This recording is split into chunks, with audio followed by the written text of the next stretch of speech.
함께 기도하겠습니다. 아버지 하나님 감사합니다. 우리를 날마다 죄악에서 건지시고 허물의 백성이 되게 하지 않게 하시기 위해서 우리로 하여금 당신의 영을 호흡하며 하나님께서 부어주신 생명의 양식을 날마다 섭취할 수 있도록 우리를 빛 가운데로 인도해 주신 아버지 하나님께 감사드립니다. 우리에게 참빛으로 오신 그리스도 예수 안에만 우리가 취할 수 있는 영원한 양식이 있음에 우리는 감사하며 그 은혜로 말미암아 살아가게 하시니 고맙습니다. 오늘도 들려주실 말씀을 통하여 은혜의 역사가 모든 성도에게 있기를 소원하오며 예수님의 이름으로 기도드립니다. 아멘. 자, 하나님 말씀 나눕니다. 오늘은 누가복음 11장 4절입니다. 누가복음 11장 4절입니다. 함께 읽겠습니다. 우리가 우리에게 죄 지은 모든 사람을 용서하오니 우리 죄도 사하여 주시옵고 우리를 시험에 들게 하지 마시옵소서 하라. 아멘.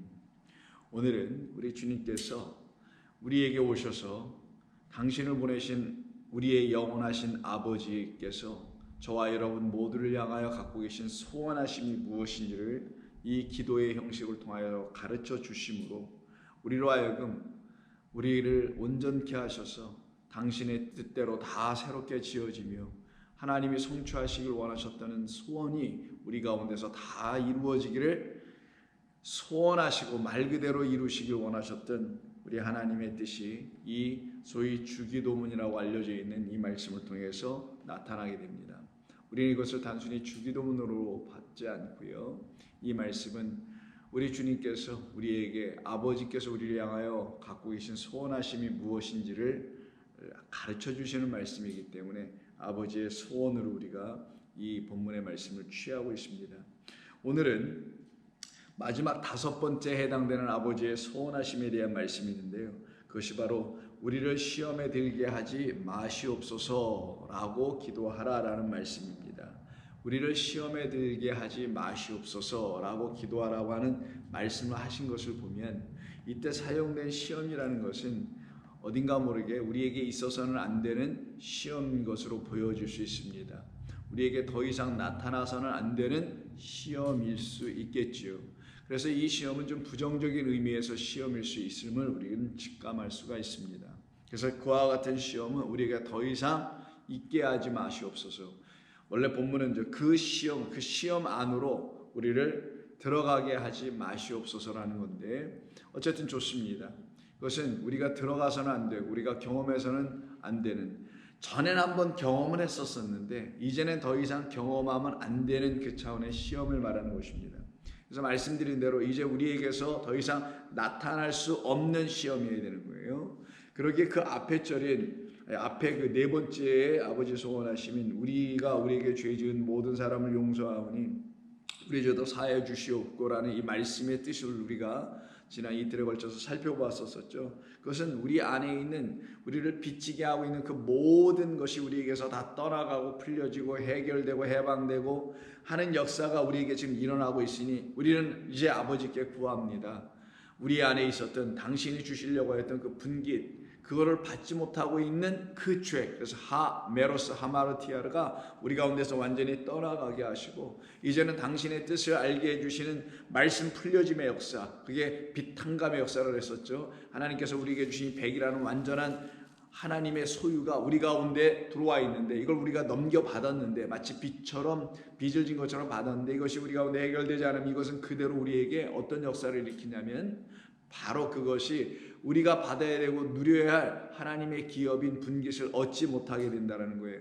그런데 우리가 이제 우리 안에서 풀려지고 있으니 우리는 분깃을 받을 수 있는 사람들입니다. 그러니 하마르티아는 떠나가고 죄는 떠나가고 분깃 받지 못하게 하는 역사는 떠나가고 이제는 깨달아 알게 되므로 내게 주어진 부분 분깃, 내가 누려야 될 그 기업, 그것이 무엇인지를 알았사오니 그것을 내게 주시옵소서.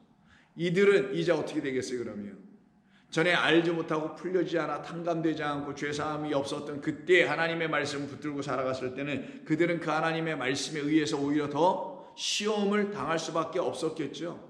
그래서 하나님의 말씀을 들고 있으나, 갖고 있으나, 읽긴 하고 있으나, 이걸 가지고 신앙생활, 믿음생활 한다고 하고 있으나, 이 말씀이 여러분과 제 안에서 성령의 놀라우신 은총으로 말미암아, 도우심으로 말미암아 풀려지는 역사, 탕감되는 역사가 일어나지 아니하면 이 말씀을 가지고 마귀 사탄이 우리를 시험하게 되는 거예요. 이 세상이 우리를 오히려 이 말씀을 가지고 시험하는 이상한 일이 벌어지게 되는 것이죠.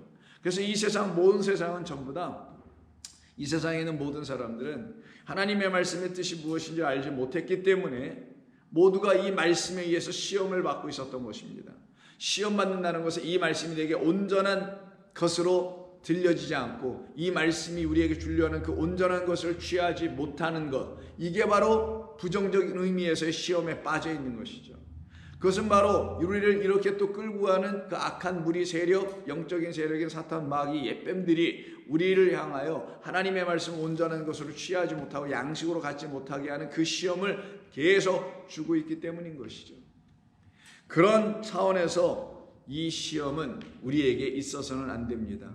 그래서 우리 주님께서 이 땅에 오셔서 세례를 받으시기 위해 성령에 이끌려 광야로 나가셨을 때 광야에서 마귀가 예수님을 시험하는 이야기가 4장에 있습니다. 한번 보실까요? 4장 보시게 되면 예수님을 시험하는 얘기가 있죠.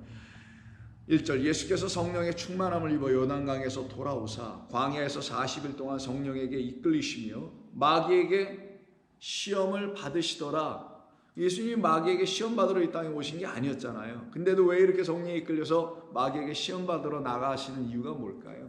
우리가 이 마귀가 지배하는 광야에서 거짓된 양식을 하늘의 양식으로 먹지 못하고 거짓된 양식으로 계속 그가 주는 대로 먹었기 때문에 그 양식으로 인하여 우리 가운데서 풀려져야 될 진리의 말씀은 들려지거나 풀려지지 아니하고 그가 주는 거짓된 미혹하는 말로만 가득 채워진 상태의 그 광야의 지배자 마귀를 만나러 나가시는 거죠.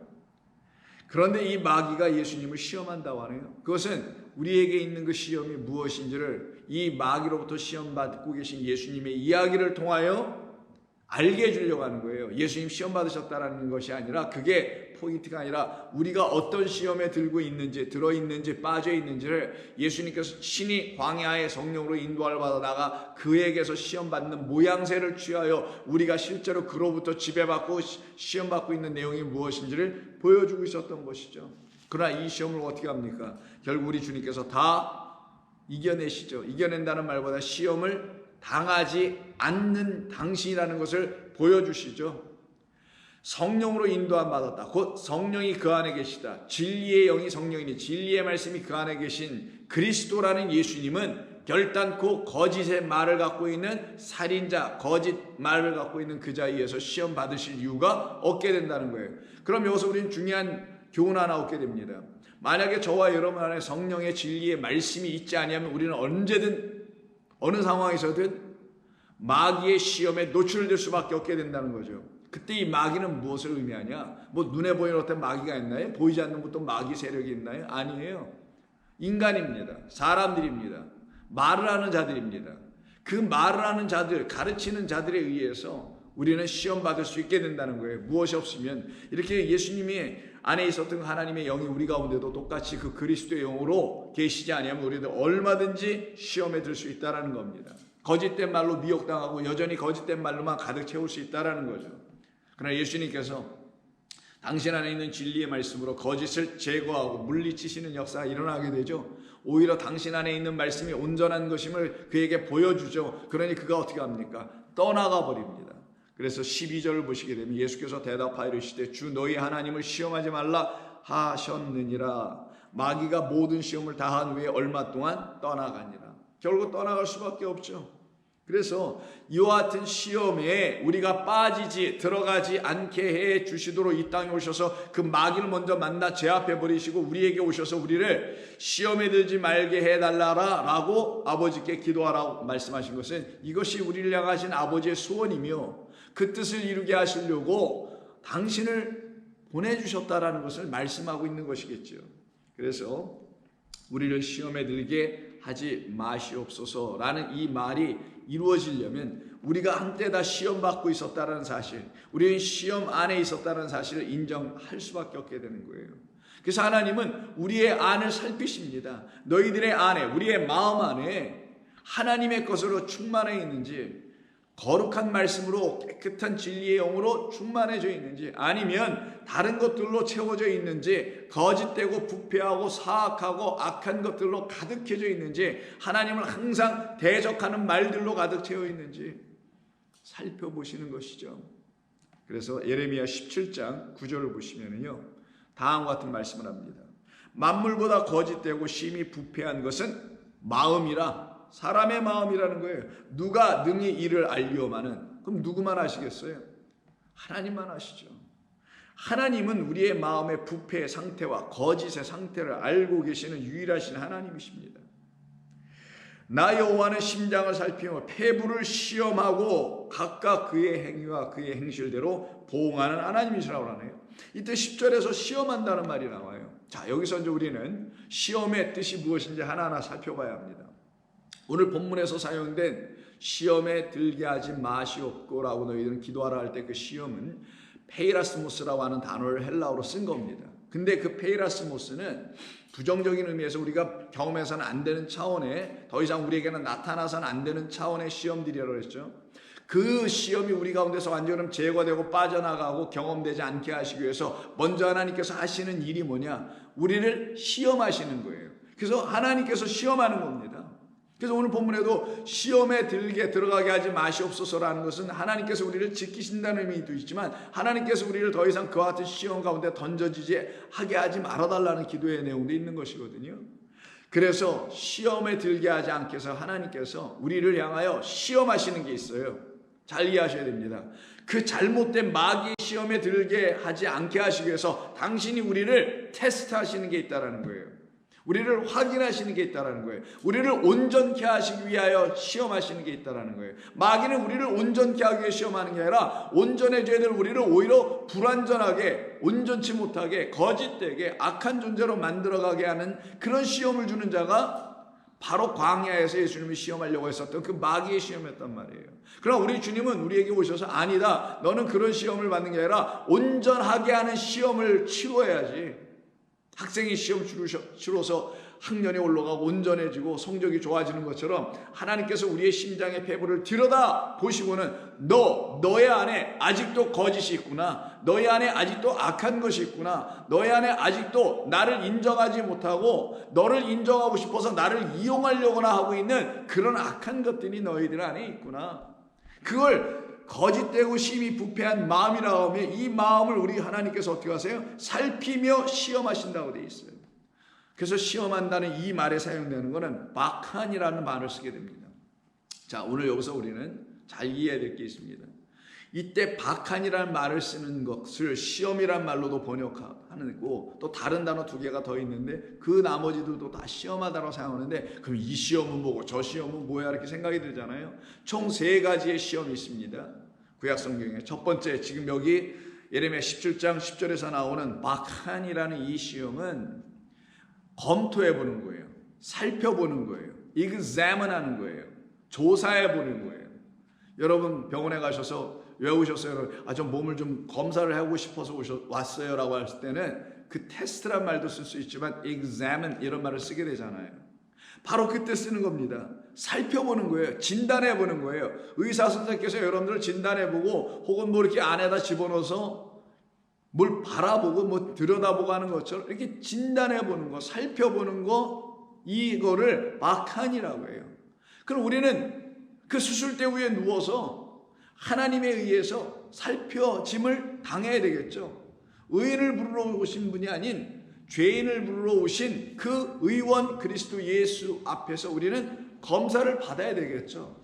그 검토받고 검사받는 거로 지금 시험하시는 하나님이다. 그럼 이 시험하시는 하나님 위에 손에 들어가야 되는 거예요. 마귀의 시험처럼 우리를 온전치 못하게 하는 시험이 아니라 우리를 온전케 하고 완전케 하시기 위해서 우리를 1차 먼저 뭐하냐? 막하는 거예요.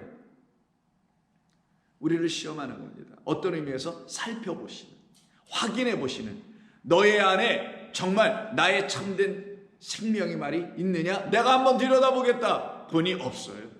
그때 하나님께서 내리시는 게 뭐예요? 너는 이런 진단 결과가 나왔네. 너는 이런 진단 결과가 나왔네 하고 진단서를 딱 끊어주시는 겁니다. 그 진단서를 받아야 되는 게 우리로 하여금 먼저 첫 번째로 일어나야 될 일인 거예요. 그러니 우리 안에 참으로 하나님께서 주신 그게 있느냐, 하나님께서 처음부터 창세기 1장 1절서부터 약속해 놓으시고 주시기로 작정되어 있는 그게 우리 안에 지금 있느냐 없느냐를 폐부를 심장을 들여다보셨다는 거, 우리의 마음을. 그랬더니 없어요. 그 없는 자들 뭐라고 하냐? 악한 자들, 양식 없는 자들, 기근 맞은 자들, 생명 없는 자들라고 하는 거예요, 성경은요.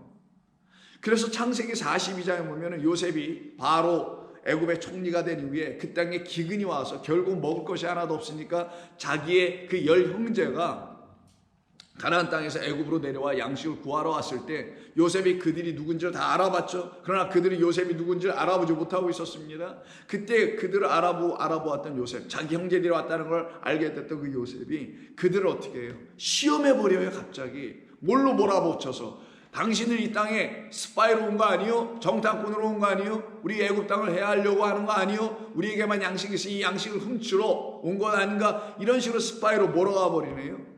그러면서 그 스파이, 정탐꾼이라는 그 모함을 뒤집어 씌워놓은 다음에 그들을 거기서 구원해내고 구출해내는 이야기가 42장 이후에 45장까지 펼쳐지는 것이죠. 그때 그들에게 요셉이 하는 얘기를 한번 볼까요? 14절, 42장 14절. 요셉이 그들에게 이르되 내가 너희에게 이르기를 너희는 정탐꾼들이라 한 말이 이것이니라. 내가 왜 정탐꾼이라고 말한지를 내가 너희들에게 알려주겠다. 이유는 딱 하나예요. 성경이 말한 정탐꾼은 이것 때문에 정탐꾼이라고 얘기한 거예요. 문맥이나 어떤 보이는 어떤 상황에서 정탐꾼은 이렇게 스파이처럼 가가지고 적국 상대국을 살피는 거지만 여기서 말한 정탐꾼은 이것이다로 얘기합니다. 뭔가 15절이에요. 너희는 이같이 하여 너희의 진실함을 증명할 것이라. 만약에 너희가 진실하다는 걸 증명을 못하면 너희는 정탐꾼이다. 그럼 성경에서 말하는 정탐꾼, 이 열 형제가 정탐꾼으로 모함을 받게 된 문제, 이들은 정탐꾼이 아니었음에도 불구하고 사실은 정탐꾼이었는데 어떤 의미에서 정탐꾼? 그들 안에 진실함이 있지 못한 차원에서의 정탐꾼이었는데 그것조차도 알고 있지 못하니 요셉을 통하여 어떻게 해요? 너희들 안에 들여다보니 너희들 안에 진실함이 있지 않은 그런 차원에서 정탐꾼이라는 거예요. 뭘 스파이 짓 한다는 게 아니라 너희 안에 하나님께서 주신 참된 에메트, 이걸 에메트를 진실함이라 했지만 원래는 진리가 있는지 없는지 증명하라. 이때 증명하다가 바타니에 똑같이 박한, 좀 전에 읽었던 살펴봐라, 확인하라, 검증하라. 그래서 그 검증해서 나에게 보여주면 내가 너희들은 더 이상 정탐꾼으로 부르지 않겠다. 내가 너희들 안에 진리가 없는 자들이라고 말하지 않겠다. 하나님이 처음부터 주시려고 하셨던 그 생명이라는 것이 너희들 안에 없다고 말하지 않겠다. 너희들은 하나님의 작정과 약속과 언약을 믿는 하나님의 백성이라고 인정하겠다. 이런 말을 담은 게 42장의 이야기예요, 여러분. 그래서 여기서 증명한다는 말이 박한입니다. 좀 전에 그 시험한다라고 했었죠. 예레미야에서 바로의 생명으로 맹세하노니 너희 막내 아우가 여기 오지 아니하면 너희가 여기서 나가지 못하리라. 아, 이게 무슨 말이에요? 처음에 이렇게 얘기했잖아요. 너희 진실함을, 너희의 진리를 증명해, 박하네. 근데 너희의 진리를 박하는 방식을 어떤 걸로 하라고 합니까? 너희의 막내 아우. 그러니까 그 막내 아우는 사실 누구의 아우예요? 저들은 다 배다른 아우고 사실 라헬이라는 엄마에서 낳은 두 아들이 있었잖아요. 하나는 요셉이요, 막내 12번째 아들 베냐민이잖아요. 그 베냐민을 말하는 거예요. 그 베냐민이 너희들에게 있는지, 막내 아우가 여기에 오지 아니하면 너희들이 있다고 좀 말하는데, 그가 살아있다고 얘기하는데 너희들에게 그것이 확인되지 아니하면 나는 너희들을 뭐라고 몰아붙이겠다? 정탐꾼이라고. 그럼 죽는 거예요, 그냥. 즉 우리에게 있는 정탐꾼의 그 모습이 해결되지 아니하면 우리 또한 죽게 된다는 거예요. 그럼 우리가 그 죽음에서 벗어날 수 있는 유일한 길은 이 이야기를 통해서 알게 되는 거죠. 뭐예요? 이 형제, 열 형제가 자기들이 말했던 자기들에게 있어야 할 그 막내 아우 12번째 아들인 벤야민이 그들에게 있음을 증명해주면, 있음을 확인해주면, 있다라는 것을 보여주게 되면, examine, 보여주는 거 완전히. 그러면 어떻게 된다고요? 그들은 더 이상 정탐꾼도 아니며 그들은 이제 뭐가 된다고요? 정탐꾼에서 그 모함에서 벗어나서 그 혐의에서 완전히 벗어나가지고 진리를 가진 진실한 주의 백성이라는 것을 확인받게 되는 거예요. 이 모든 역할을 하는데 누가 이 일들을 만들어가냐? 요셉과 베냐민이 일을 하더라는 거예요. 요셉은 묻는 자, 시험하는 자, 그 시험을 푸는 자는 누구? 바로 베냐민, 그의 동생이었어요. 그래서 이 둘이 바로 한 어머니에게서 나온 형제죠. 그래서 이 둘이 짝이에요. 베냐민을 통하여서, 요셉을 통하여서 일하고 계신 하나님이 하시는 일이 무엇인지 우리에게 진리로 가르쳐 주려고 하는 거예요. 이때 요셉은 누구의 역할을 하냐? 시험하는 자, 이들이 정말 하나님의 말씀을 갖고 있는지 없는지를, 그 진리의 말씀을 갖고 있는 양식을 갖고 있기 때문에 요셉이 양식을 맡았다는 건 진리의 생명의 말씀을 갖고 있다는 뜻이잖아요. 진리의 말씀을 갖고 있는 요셉, 이 세상에 양식 없는 이 세상에 오직 양식을 갖고 온 자가 누구십니까? 그리스도 예수예요. 생명을 주는 양식을 갖고 오신 분이 그리스도 예수. 그걸 보여주는 게 이 42장의 요셉의 이야기란 말이에요. 그러니 요셉은 곧 예수를 말하는 거예요. 예수는 이 땅에 와서 양식 없는 자, 자기들이 양식이 있다, 생명의 말씀이 있다, 진리가 있다 떠들어대고 있는 유대 종교의 관원들이 있었단 말이에요. 그들을 향하여 너희들이 갖고 있는 게 진짜 그런 거야? 하나님 말씀하신 말씀이 그런 뜻이야? 다시 재해석해 주잖아요. 아니다. 하나님의 말씀은 이런 뜻이었잖아. 그러니 너희들 안에는 잘못된 거짓된 말과 부패한 것들로만 가득 채워져 있던 것 아니냐라는 게 우리 예수님께서 바리새인과 서기관과 장로들 앞에서 직격탄을 날리셨던 거 아니겠습니까? 마찬가지예요. 그래서 요셉은 형제들을 시험하는 모습으로 등장하고 예수께서는 바리새인들을 시험하는 모습으로 등장하게 됐던 거예요. 결국 하나님은 온 인류를 향하여 시험하셨던 겁니다. 너희들에게 내가 주기로 되어 있는, 내가 또한 주었던 그 양식 그리스도 예수라는 진리, 진실함이 아니라 진리가 너희들 안에 있느냐? 그래서 그 진리는 누구로 확인돼요? 베냐민, 뜻이 뭐라 그랬어요? 오른손의 아들, 의의 아들이라고 그랬잖아요. 그래서 예수님께서 십자가에서 달려 죽으실 때 그 밑에 있는 백부장이 뭐라고 합니까? 저는 의로운 사람이로다. 하나님의 의로운 아들이로다. 예수는 죽고 그리스도만이 우리에게 유일한 아들, 마지막 아들이에요. 그래서 베냐민이 그리스도를 상징하는 거란 말이에요.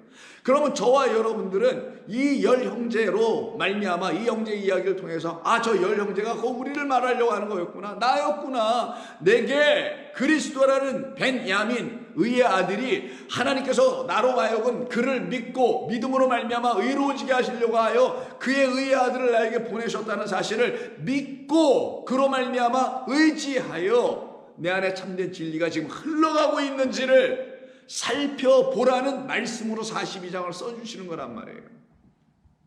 그럼 저와 여러분들은 이 말씀을 허투루 읽거나 감히 아무렇게나 해석하여 읽거나 하지 않게 됩니다. 진리에 입각하여 성경에 말씀하는 그 뜻에 입각하여 이 말씀을 듣게 되죠. 16절 너희 중 하나를 보내어 너희 아우를 데려오게 하고 너희는 같이어 있으라. 내가 너희에게 말을 시험하여 너희 중에 진실이 있는지 보리라. 이때 뭘 시험한답니까? 말을 시험하여. 그 말, 너희가 말했잖아. 이렇게 무슨 말을 했습니까? 우리에게 형제 아우, 막내 아우가 있습니다라 그 말이 있었잖아요. 그 말은 뭐예요? 우리에게 진리가 있어요, 그리스도가 있어요 라고 말을 했다라는 거예요. 그러면 너의 그 말이 진짜 진리인지 내가 막한하겠다. 그래서 여기서는 시험이라고 또 16절에서 번역을 했고 왜 또 15절에서는 증명이라고 했는지 모르겠어요. 똑같은 단어를. 자, 내가 너희의 말을 시험하여 너희 중에 정말 그 진리가 있는지, 에메트가 있는지 내가 보겠다. 이렇게 말을 합니다. 결국 어떻게 돼요? 베냐민 오죠. 그들에게 베냐민을 주기로 작정해 놓으신 하나님 아버지의 뜻, 야곱의 아버지가 베냐민을 보내잖아요. 그래서 그게 아버지의 뜻이란 말이에요. 그 아버지, 영원하신 우리 아버지의 뜻대로 베냐민은 우리에게 주기로 작정해 놓으셨기 때문에 그리스도를 우리에게 주시기로 하신 하나님의 긍휼 때문에 이 열 아들은 아버지로부터 그 아들을 받아가지고 다시 오는 거예요. 그리고 어떻게 해요? 확인받는 거예요. 누구에게? 요셉에게. 그리고 그들은 다 구원함으로 살아나는 역사가 일어나게 됩니다. 이거 다 무엇을 말하는 거냐? 저와 여러분들을 하나님께서 사랑하시기에 마귀가 내어주는 말에 시험 들지 말고 인간들이 자기의 생각으로 하나님의 말씀을 이리저리 휘둘러 가지고 단도리해서 막 아무렇게나 말하는 그런 말들에 헤이라스모스, 시험 들지 말고 내가 너희에게 보낸 나의 아들의 말을 통하여, 그가 너에게 전해준 음성을 통하여 너의 심장과 폐부를 내가 살펴볼 때에 그때 너희 안에 참된 것이 있는지 없는지를 내가 날마다 보여줄 거야. 그럼 저와 여러분들 날마다 우리 주님의 말씀에 의해서, 우리 주님에 의해서 시험 받아야 되는 거. 어떤 시험? 막한이라는 시험 받아야 되는 거예요. 이건 좋은 거예요. 날마다 확인받고 살펴짐을 당하고 내 안에 무엇이 있는지를 우리 주님 앞에서 검증받고. 여러분, 이거 얼마나 행복한 겁니까? 여러분, 어렸을 때 학교 다닐 때 뭐 요즘 국민학교를 하자고 초등학교를 한다는데, 국민학교 초등학교 때 숙제라는 걸 내주면 숙제 검사라는 게 있어요. 여러분, 숙제를 검사하잖아요. 다음날 학교 가서 선생님 앞에서 산수 뭐 내준 숙제 이렇게 검사 받을 때 열심히 잘 준비해서 자신 있는 애들은 맨 처음에 탁 나가가지고 검사를 딱 공책 펴놓고 받잖아요. 다 자신 있게. 여러분, 그런 경험이 있으시지 않습니까? 자, 마찬가지인 거예요. 내 안에 확신이 있으면 하나님의 도우심으로, 살펴주심으로, 하나님의 책망하심으로, 권고와 권면해 주심으로, 내 심장과 폐부를 살펴주시는 그 박한해 주심으로, 시험해 주심으로 내가 이제 온전하게 주님의 말씀을 들고 아버지 앞에 서게 되는 거예요. 주의 말씀, 곧 그리스도 예수를 붙들고 아버지 앞에 설 때 마치 그 학생이 선생님 앞에 당당하게 자신 있게 나 100점 맞을 거야 오늘, 이런 마음으로 설 수 있는 것처럼 서는 것, 이걸 이루어 주시려고 우리 주님께서 구약 성경을 통해서 박한이라는 시험이라는 말을 통하여 우리에게 가르쳐 주시는 겁니다. 욥기서를 보세요. 욥기는 마치 아무런 잘못이 없는데 의로운 사람이 시험 받는 것처럼 보여지죠. 물론 그렇게 해석할 수도 있습니다. 의인은 없나니 하나도 없다는 말을 통해서 본다면 그럼 욥은 어떻게 설명할 거예요? 좀 이상하죠. 또 그러면 그것은 무엇을 의미하는 거냐면은 우리 모두가 사실은 의로운 자가 아님에도 불구하고 하나님께서 우리를 당신의 전적인 은혜로, 그 은혜로 말미암아 내가 의로워질 수 있게 하시는 하나님의 계획, 작정, 그걸 또 십자가에서 이뤄내신 하나님의 모든 열심 때문에, 그래서 내가 그걸 바라보고 그걸 믿음으로 말미암아 의로워진다는 걸 가르치는 게 욥기서 전체 이야기입니다. 그러니 태생부터 의롭지 않았던 우리, 그 의롭지 않은 우리가 열심히 뭐 제사를 드려요. 일장 보시면 막 제사 드리잖아요. 그런다고 그게 의가 우리 가운데 이루어지는 건가요? 안 되는 거잖아요. 어린 양의 제물로 말미암아 하나님의 작정으로 말미암아라는 거예요. 이 말은 하나님의 뜻에 따라가 어린 양 보내주신 거니까 어린 양과 하나님의 뜻은 같은 거잖아요. 그 뜻으로 말미암아 우리가 의로워지는 것 아니겠냐고요. 그래서 여러분 잘 아시는 그 7장을 보시면, 욥기서 7장을 보시면 원망하고 불평하고 왜 그러는 거냐고 이렇게 말하고 있는 우리 모든 인생들을 대변하여 욥을 통하여, 욥의 입을 통하여 대신 말하게 해주는 거잖아요. 욥기 전체가. 그때 욥이 막 자기를 놓고 막 얘기를 합니다. 하나님을 놓고 막 불평 불만하는 것처럼 얘기를 해요. 그러나 하나님께서 그의 입을 여셔서 달리 말하게 하십니다. 달리 말하게 하세요. 16절 보세요. 7장 16절. 내가 생명을 싫어하고 영원히 살기를 원하지 아니하오니 나를 놓아주소서. 내 날은 헛것이니이다. 이렇게 막 말을 해요. 사람이 무엇이기에 주께서 그를 크게 만드사 그에게 마음을 주시고 아침마다 권징하시며 순간마다 단련하시는 이유가 뭡니까? 이때 단련이라고 써 있어요. 이거 단련이라고 하기보다는 이거 시험 막한입니다. 왜 나를 이렇게 살피는 겁니까? 귀찮아 죽겠어요 하나님. 그만 나를 좀 살피세요. 왜 이렇게 쫓아다니면서 나를 괴롭히는 거예요? 이렇게 지금 느껴진 거예요. 이게 뭔 말이냐면은 나에게 왜 이런 일이 있는 거야? 왜 나는 이걸 모르는 거야? 난 이걸 왜 깨닫지 못하는 거야? 나에게 왜 아직도 이렇게 거짓된 것이 있는 거야? 이런 것이 자꾸만 보여지고 발견만 돼. 그게 뭡니까? 내가 의롭지 못한 인간이라는 걸 보여준 것 뿐이잖아요. 그 그것 자체를 지적하시려고 한 게 아니라 우리에게 의가 없고 하나님에게만 의가 있으시다는 걸 보여주는 거 아닙니까? 그거를 보여주려고 아침마다 나를 권증하시고 순간순간마다 나를 단련하십니까? 이 박한하십니까? 왜 살피십니까? 이유는 단 하나예요. 주께서 내게서 눈을 돌이키지 아니하시며 내가 침 삼킬 동안도 나를 놓지 아니하시기를 어느 때까지 하니까. 이건 단순히 보호해준다는 의미가 아니란 말이에요. 침 삼킬 동안도 당신을 보호해 주실 거예요, 이런 게 아니라 그 순간에도 하나님은 나에게서 눈을 띄지 아니하시고 나를 바라보시는 거예요. 폐부와 심장을 뚫어보시면서 너에게 내가 주기로 되어 있는 그거 있느냐? 나의 의가 있느냐? 나의 진리가 있느냐? 내가 너 안에 있느냐? 20절 사람을 감찰하시는 이요 내가 범죄하였던들 주께서 무슨 해가 되오리까? 자기의 범죄가 하나님께 무슨 큰 문제가 되겠습니까? 막 이러는 거죠. 어찌하여 나를 당신의 관역으로 삼으셔서 왜 나를 자꾸만 쏘냐는 거죠. 여러분, 이게 은혜입니다. 하나님께서 우리를 당신의 관역으로 삼지 않고 다른 자를 관역으로 삼았으면 그 화살은 뭐예요? 나를 살려내기 위해서 나의 심장을 뚫고 들어오게 하는 생명을 갖게 하시는 화살 아니냐고요. 나를 깨우는 화살. 근데 그게 나에게 안 맞고 옆에 사람 다른 사람에게 맞으면 어떻게 그거를 관역으로 삼아주셔서 나를 살피시려고, 시험하시려고, 내 안에 참으로 하나님이 주시기로 작정되어 있는 그게 내 안에 있는지 없는지 확인해 주시려고 하는 거잖아요. 이런 모든 일들을 하시는 이유가 뭐예요? 이유는 단 하나입니다. 내 안에 있는 악한 것들이 다 떠나고 내 안에 있는 거짓된 것들이 다 떠나고 오직 하나님께서 내게 주시기로 약속해 놓으셨던 그 거룩하고 깨끗하고 온전한 것이 내 안에 가득해지고, 그래서 내가 이제 딱 하나만 갖게 돼. 하나만. 전에는 뭐 이것저것 그냥 분주하게 번잡스럽게 많은 것들을 누리고 갖고 많은 것을 생각하며 복잡한 인생을 살았었던 내가 이제 하나님에서 감찰을 받고 살펴짐을 당하게 된 이후에는 그런 모든 것이 떠나가게 되죠. 그래서 시편 139편 23절을 보시면 이렇게 말씀합니다. 하나님이여 나를 살피사 내 마음을 아시며 나를 시험하사 내 뜻을 아옵소서. 이때 시험하다는 말에서 나오지, 이게 박한이에요. 나를 살펴달라는 거예요. 나를 살피사 내 마음을 감찰해달라는 거예요. 검토해달라는 거예요. 그리고는 내 뜻을 아옵소서. 지금 이상해요. 나를 왜 내 뜻을 알아달라는 거예요? 그럼 내가 먼저 뜻을 세웠으니 내 뜻을 좀 알아달라는 거예요. 이게 뭔 말이에요? 그럼 하나님의 뜻은 무시된다는 건가요? 어딘가 좀 이상하죠. 하나님이 나를 살펴서 내 마음을 아시며 나를 시험하사 내 뜻을 좀 아소서. 이상해요. 아무리 읽어도 하나님의 뜻을 알게 해주옵소서. 이렇게 하면 또 모르겠어요.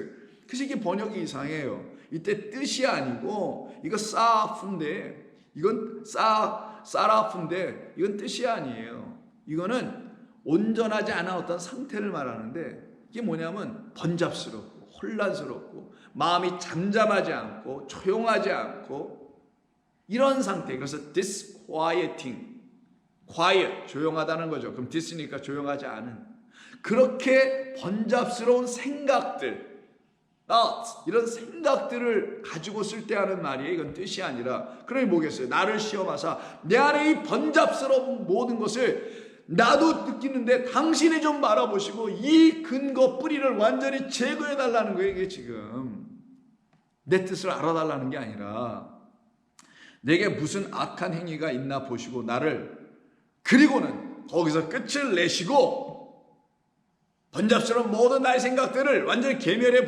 버리시고 나를 영원한 길로 인도하여 주시옵소서. 그럼 우리에게 하나님이 정하신 그 영원한 생명의 나라의 길로 가게 하시기 위해서는 반드시 우리에게 먼저 일어나야 될 게 무엇이냐? 박한 시험의 역사예요. 우리 안에 참된 것이 있는지 없는지를 우리 주님께서 당신이 들여다 보셔야 하는 것입니다. 그게 여러분의 마음을 열고 주님을 영접하는 거죠. 그런 사람들에게는 드디어 연단의 역사가 시작되는 거예요. 그들의 마음을 살피시고는 그들의 마음을 두들기기 시작합니다. 너 이거 갖고 안 돼.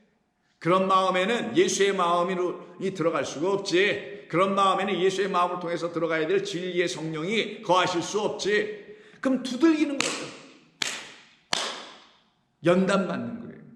풀무불 속에서 원석이 태워지고, 원석이 태워진 다음에 어느 일정에 뭐가 나오잖아요. 금이든 뭐 철이든. 근데 그것도 아직 온전한 게 아니에요.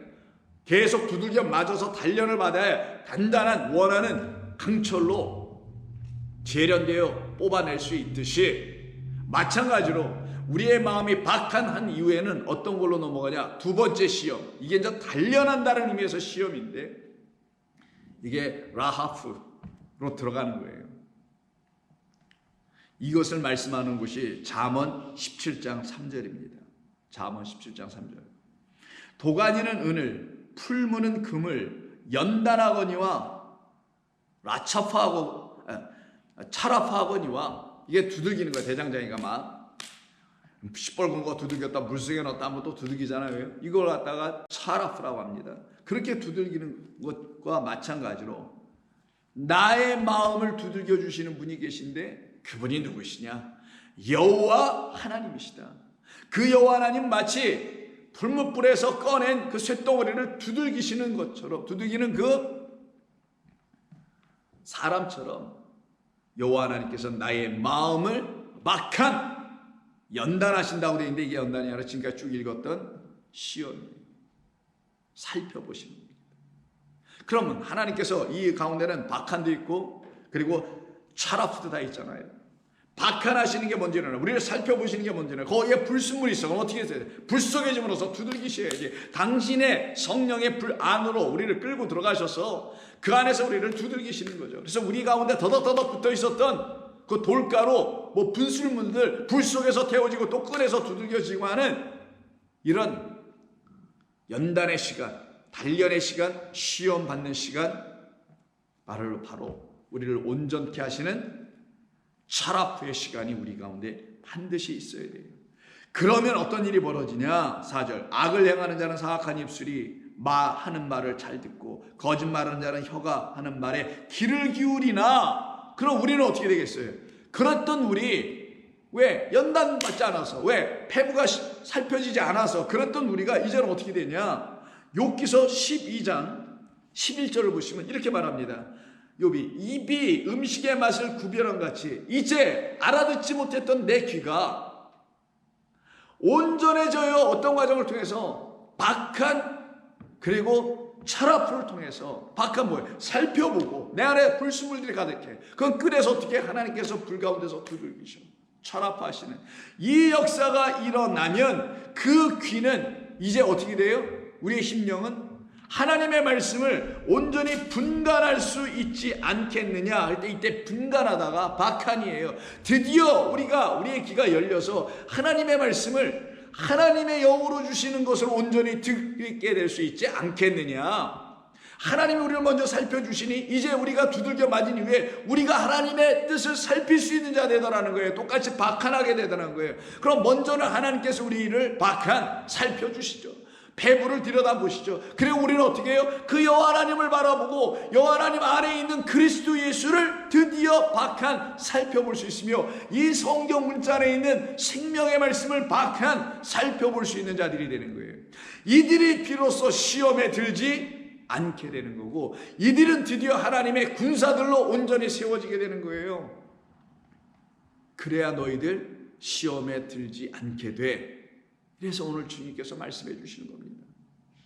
그럼 이렇게 두들겨 맞게 하시고 살펴져서 하나님을 다시 살펴볼 수 있는 사람들, 주의 군사로 쓰여지는 사람들에 대한 이야기가 사사기 기드온의 이야기 속에 담겨 있어요. 여러분 잘 아시는 기드온은 수만 명의 사람들이, 군사들이 찾아와서 나 당신과 함께 저 미디안을 치러 가는데 돕겠습니다. 나를 좀 뽑아주시오. 그래서 수많은 사람들이 모였죠. 근데 하나님 뭐라고 그러세요? 야, 너무 많아. 무슨 말일까요? 아직 저들 중에는 내가 살펴보니, 박한해보니 아직도 불순물과 그들 안에 헛된 것들이 가득해. 진리가 없어. 생명이 없어. 내가 없어. 내가 없는데 그들이 나가서 누구와 싸워 이길 거니? 이 세상이라는 영적 전쟁을 해야 될 이곳에서 내가 그들 가운데 없는데 누구랑 그들이 나가서 싸우겠다라는 거야. 안 돼. 내가 그들을 살필 거야. 그리고 내가 그들을 박한하는 것만이 아니라 차라프 단련할 거야. 그래서 수많은 수십만 명이 왔지만 줄여서 결국 몇 명만 남게 합니까? 그렇죠. 기드온의 소위 300용사라고 표현하고 있는 300명이 남게 돼요. 이 300명이 남게 되는 이야기가 쭉 있게 되는데, 그때 이 300명을 추려낼 때 그냥 추려내지 아니하시고 4절에 있는 말씀을 통하여 하나님이 어떻게 추려내신지를 우리가 알게 됩니다. 7장 4절 사사기. 여호와께서 또 기드온에게 이르시되 백성이 아직도 많으니 그들을 인도하여 물가로 내려가라. 거기서 내가 너를 위하여 그들을 시험하리니. 이때 시험이 두들겨 패겠다라는 거예요. 마치 금을 뽑아내기 위해서 원석을 두들겨서 불순물을 다 태우고 온전한 100%의 99.9%를 뽑아내듯이 철압하겠다라는 거예요. 철압하겠다. 내가 누구를 가리켜 내게 이르기를 이 사람이 너와 함께 가리라 하면 그는 너와 함께 갈 것이요, 내가 누구를 가리켜 그는 너와 함께 갈 것이 아니라면 그는 안 가는 거예요. 그래서 누구를 가리켜 내게 이르기를 이 사람 너와 함께 가지 말 것이라면 그는 가지 말 것이니라. 하나님의 선택 방식을 통하여 가고 안 가고가 결정되고 300위로 뽑혀지는 것을 하나님 결정하시겠다는 거예요. 무슨 말일까요? 하나님이 들여다보시겠다라는 거예요. 하나님의 기준은 말씀, 진리, 은혜, 긍휼, 자비, 의로우심, 이것을 갖고 계신 하나님께서 내가 너에게 주기로 되어 있는 이런 모든 것 내 안에 있는 내가 살펴볼 거야. 있네. 그럼 너는 나의 군사, 나의 백성, 나의 나라를 위해서 내가 쓰기로 작정하는 내게 합당한 자, 합한 자, 그걸 300이라고 한 거예요. 300명이 중요한 게 아니라 100명이든 200명이든 300만 명이든 중요한 게 아니라 하나님의 고르심 속에서, 하나님의 살피심 속에서 이렇게 나온 자들, 그들이 결국은 미디안과 싸워 승리하죠. 이들이 바로 300이라고 하며 그들은 하나님의 구원의 역사를 통하여 미디안을 정복하는 하나님의 백성들로 세워지게 됩니다. 바로 그와 같은 역사가 일어날 때야만이 그들을 모두는 비로소 생명의 백성으로 세워지게 됩니다. 그래서 저와 여러분들에게는 살피심과 그리고 연단이라는 과정이라는 시험이 있게 되는 거예요. 이 모두를 갖다 다 시험이라고 하는 거예요. 근데 이 시험의 주인은 여호와 하나님이시라는 거예요.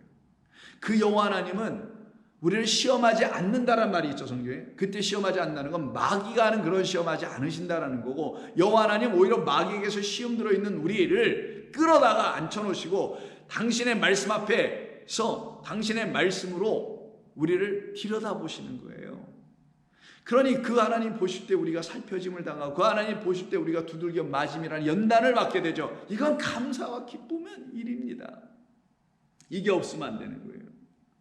그래서 요셉의 이야기 아까 봤지 않습니까? 그 요셉에 대한 이야기를 놓고 시편 105편에서 그 요셉의 그 형제들을 구원해낼 수 있었던 사람이 될 수 있었던 이유는 그가 먼저 살핌과 그가 먼저 두들겨 맞음이라는 과정이 그의 삶 가운데 있었기 때문이다. 그래서 그는 양식을 가질 수 있는 자 되었다. 이 말씀인 거예요. 시편 105편 16절, 그가 또 그 땅에서 기근이 들게 하사 그들이 의지하고 있는 양식을 다 끊으셨도다. 거짓된 양식을 끊는다는 겁니다. 그가 한 사람을 앞서 보내셨으며 요셉이 종으로 팔렸도다. 그의 발은 착고를 차고 그의 몸은 쇠사슬에 매었으니 곧 여호와의 말씀이 응할 때까지니라. 그의 말씀이 그를 단련하였다. 결국 두들기는 건, 연단하고 시험하는 거는 다른 게 아니었던 거예요. 이걸 갖다가 사람들은 오해해가지고요, 내 인생에 지금 힘들고 어려운 거 연단의 과정입니다. 자꾸만 이렇게 풀어가요, 사람들이. 이게 습관적으로 자꾸만 생각해요. 삶이 어려움을 경험해. 하나님 연단하시는 과정입니다. 물론 그럴 수 있습니다. 뭐 틀리다고 할 수는 없어요.